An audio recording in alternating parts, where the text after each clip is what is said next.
Actually প্রস্তুতি তো আপনারা দেখতে পাচ্ছেন, আমাদের কাঠিয়াটে একটা ওভার গেট আমরা করেছি। আগামী 23শে ফেব্রুয়ারি হাড়োয়ার মাটিতে আমাদের দলনেত্রী, দেশনেত্রী শ্রীমতী মমতা বন্দ্যোপাধ্যায় এবং আমাদের সর্বভারতীয় তৃণমূল কংগ্রেসের সাধারণ সম্পাদক অভিষেক বন্দ্যোপাধ্যায় এবং আমাদের রাজ্যের কিষণ ও কেন্দ্রীয় সেলের যিনি সভাপতি সম্মানীয় পূর্ণেন্দু বসু মহাশয়ের নির্দেশে আমরা একটি সম্মেলনের আয়োজন করেছি। হাড়োয়ার মাটিতে আগামী 23 তারিখ এই সম্মেলন অনুষ্ঠিত হবে। তার প্রস্তুতিতে আমরা কাটিয়াটে একটা ওভার গেট করেছি।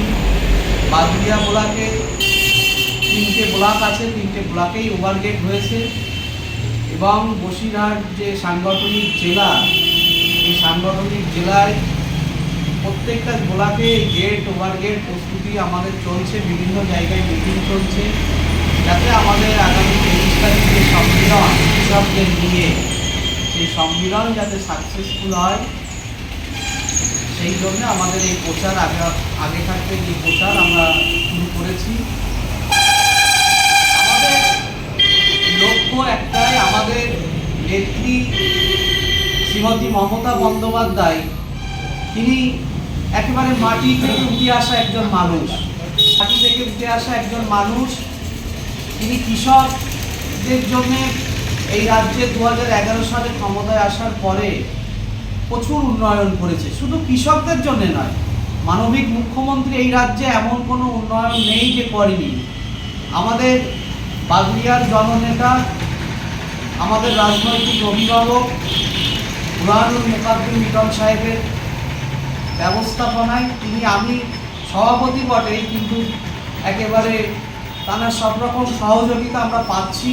তিনি যাতে আমরা বাদুড়িয়া থেকে প্রচুর মানুষকে সেদিন ওই 23শে ফেব্রুয়ারি হাড়োয়ার মাটিতে আমরা উপস্থিত করতে পারি, সেটাও আমাদের উত্তর 24 পরগনা জেলা পরিষদের শিক্ষার কর্মদক্ষ বুরহানুল মুকাদ্দম মিটন সাহেব আমাদের প্রচুর হেল্প করছেন, সহযোগিতা করছেন।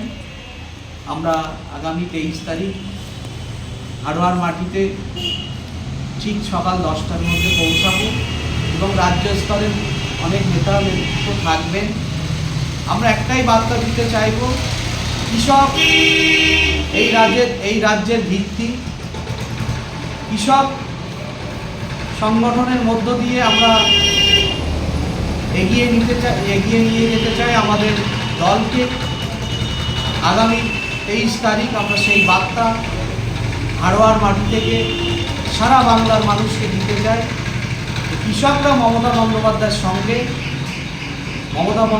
সঙ্গে ছিল, আছে, আগামী দিন থাকবে। আমাদের লক্ষ্য থাকবে 26শে মমতা বন্দ্যোপাধ্যায় আবার মুখ্যমন্ত্রী হবেন এবং 250-র উপরে সিট নিয়ে তিনি আবার এই ক্ষমতায় আসবেন, এই বাংলার মানুষের দোয়া আশীর্বাদ নিয়ে। এটাই আমাদের লক্ষ্য।